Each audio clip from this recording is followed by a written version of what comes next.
अयोध्या मथुरा माया काशी कांची अवंतिका पुरी द्वारावती चैव सप्तैता मोक्षदायिका। सप्तपुरियों में सर्वश्रेष्ठ कही जाने वाली अयोध्या नगरी राममय है। यहाँ कण कण में प्रभु श्री राम का वास है। लेकिन श्री राम नवमी के अवसर पर प्रभु श्री राम के जन्मोत्सव का आनंद लेने के लिए श्रद्धालु पूरी अयोध्या में आगमन हो चुका है। उनका उल्लसित हैं, आनंदित हैं। अयोध्या नृत्य कर रही है, विह्वल है। यूँ तो अयोध्या के सभी मंदिरों में प्रभु श्री राम का जन्मोत्सव धूमधाम के साथ परंपरागत तरीके के साथ मनाया जाता है, लेकिन प्रमुख उत्सव कनक भवन में होता है। सप्तपुरियों में सर्वश्रेष्ठ कही गई अयोध्या का नाम लेते ही सहज स्मरण हो जाता है प्रभु श्री राम की लीला स्थली का।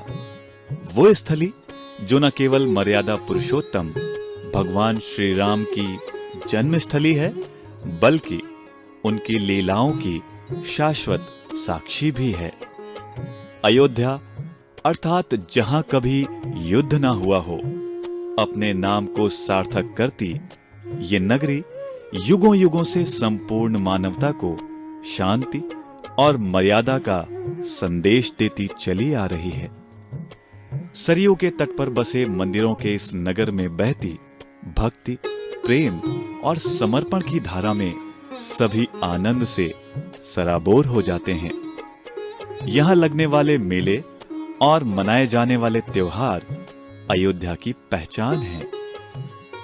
चैत्र मास के शुक्ल पक्ष की नवमी को मनाया जाने वाला प्रभु श्री राम का प्राकटोत्सव अयोध्या का सबसे प्रमुख उत्सव है, जिसे राम नवमी के नाम से लोग जानते हैं।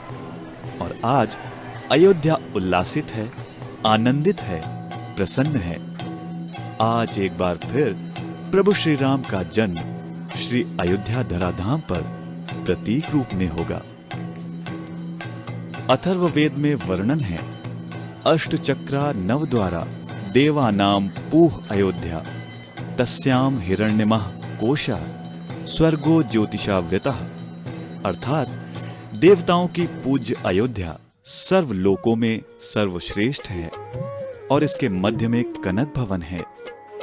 अयोध्या के मध्य स्थित इस दिव्य स्थल की महिमा और दर्शन दोनों अतुलनीय हैं।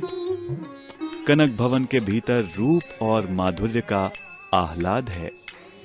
रामनवमी का प्रमुख उत्सव इसी कनक भवन में मनाया जाता है।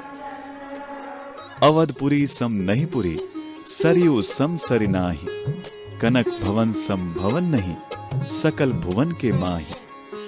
कनक भवन में प्रवेश करते ही एक सहज रोमांच का अनुभव होता है। कहते हैं, कनक भवन को माता कैकेयी ने जानकी जी को मुंह दिखाई में दिया था।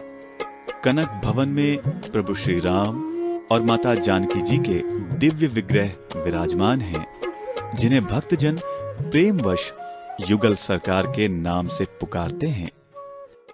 भगवान का रामनवमी के दिन विशेष श्रृंगार किया जाता है। पहले जो तुम गंगा जल से, दूध दही से अभिषेक करते हैं। अभिषेक के बाद सरयू जल से इनका स्नान किया जाता है। नवीन श्रृंगार करते हैं। नवीन श्रृंगार में भव्य जो तुम वस्त्र पहनाए जाते हैं। उस दिन अत्यधिक सुंदर श्रृंगार किया जाता है। इसमें जो तुम भगवान के लिए हर एक प्रकार के फूलों की मालाएं पहनाई जाती हैं। भगवान के हर एक प्रकार से सजावट की जाती है। भव्य श्रृंगार में जो तुम होता है, उसी प्रकार से इनका श्रृंगार किया जाता है। यहाँ 5 आरती होती हैं, जिसमें मंगला आरती होती है। मंगला आरती में किसी को दर्शन नहीं होता है। भगवान का श्रृंगार होने के बाद अंदर ही पहली आरती होती है। इसके बाद श्रृंगार आरती होती है। श्रृंगार आरती के बाद राजभोग आरती होती है 12 बजे। 12 बजे भगवान का जन्म होगा। जन्म के समय भी 12 बजे आरती होगी। उस समय से फूलों की आरती होगी। कनक भवन